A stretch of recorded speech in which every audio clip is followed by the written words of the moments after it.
Shadow Home Secretary, senior member of the Labour Party, Yvette Cooper. Thank you very much for coming in, Yvette Cooper. Good afternoon to you. Is this figure too high? Well, we think that net migration should come down. These figures are 3 times higher than they were at the last general election when the Conservatives promised to bring them down. And what they reflect is the Conservatives' failure on the economy, on skills and on immigration and on asylum.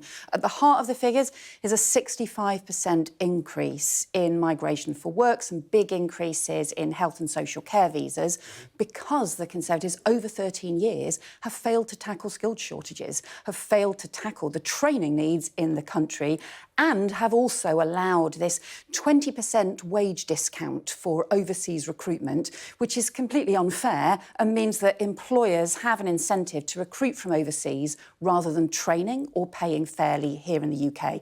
Labour would get rid of that 20% discount. And what would a Labour government have as the net migration figure?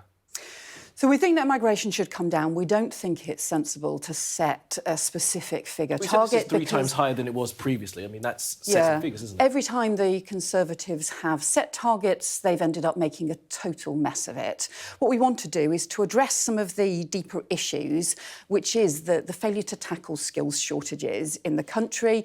And Labour would link the immigration system to proper skills and training plans, as well as getting rid of the 20% unfair discount. We think those are the important reforms we need.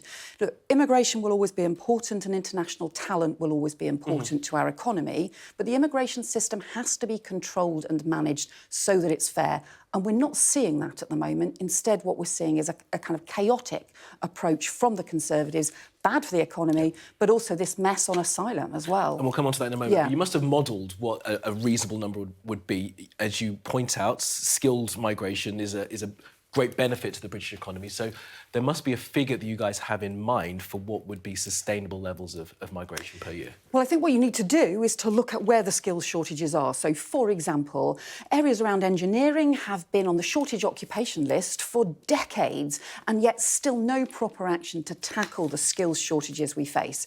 Social care, there has been an increase in the number of social care workers' visas from about 3,000 to over 100,000 in the space of 2 years, at the same time as the government has halved the budget for recruiting and for training social care workers here in the UK. That's the kind of chaotic approach that we've got. So what we would do is look sector by sector and work with employers, work across the economy to actually tackle those skills shortages so that we don't have this continued focus on ever-increasing work visas. OK, Yvette Cooper, I'm going to have to leave it there for a moment. We're going to go